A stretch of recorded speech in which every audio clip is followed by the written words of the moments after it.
I appreciate the Honorable Speaker for clarifying that this bill does not come to replace the disability bill. So for me, that is good because that's what I wanted to find first.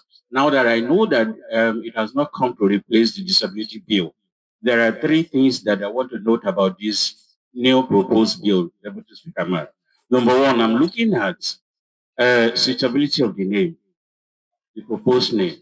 What are the implications globally about that name itself? And within the local context of Nigeria, what does it speak? And can we actually begin to look at the possibility of renaming that bill and the commission?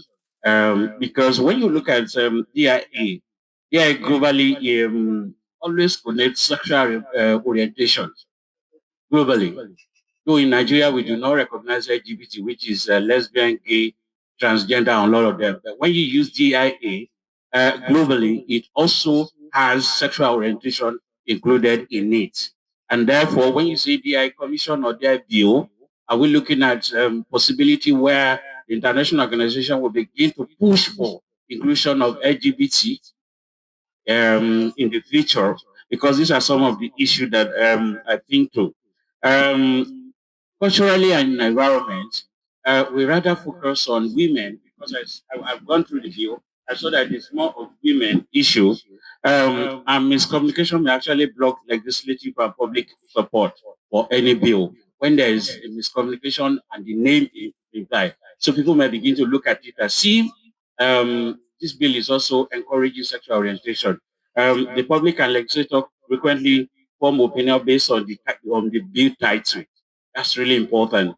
And controversial interpretation may overshadow the benefits of that bill. Then the bill actual purpose is broader and more accurately reflected under a different name. That's what I think is broader and it will have been reflected under a better name. I don't know what it is, but you can look at that. The central aim of the bill is to protect women, children, PWD, and other socially excluded groups. Issue better frame under the social protection and human rights, not Western style DI constraint. So we need to look at that possibility also. The DI label may be perceived as foreign in Nigeria, even though it is used within the corporate environment and all of that. When it is a public bill, it may be perceived as foreign. So we could look at other names that would not make it very controversial. So we suggest that the committee look at it and see what can be done on that. Two, we look at the discrimination of person with disability.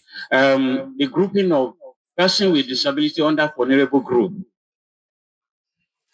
The grouping of person with disability under vulnerable group that have been feel globally when we're looking at international environment and what operate every other person. Putting PWD under this kind of a bill might seem abusive. It can be classified that way because oftentimes when you put them under vulnerable group, you are looking at the charity side of the law. Meanwhile, where every other person is going towards now is human rights side of the law for disability and inclusion. So we're not looking at the charity because when we promote charity about person with disability, that's not what the law says. And these have been exemplified by African Union, United Nations, Charter Human Rights, and all of that, that don't make it a charity law, make it a human rights-based law. So I would suggest that if we can do anything, a person with disability, since they already have a law that is already existing, it will be better to actually leave them, don't put them under vulnerable group. That's really important. Then the section outlined how vulnerability framing undermine disability inclusion. So some of the things that can be done if you want to go ahead with it, insert a statutory duty. What I would think is limited temporary special measure for PWD inside that law. Thank you. Thank you. And have a good day.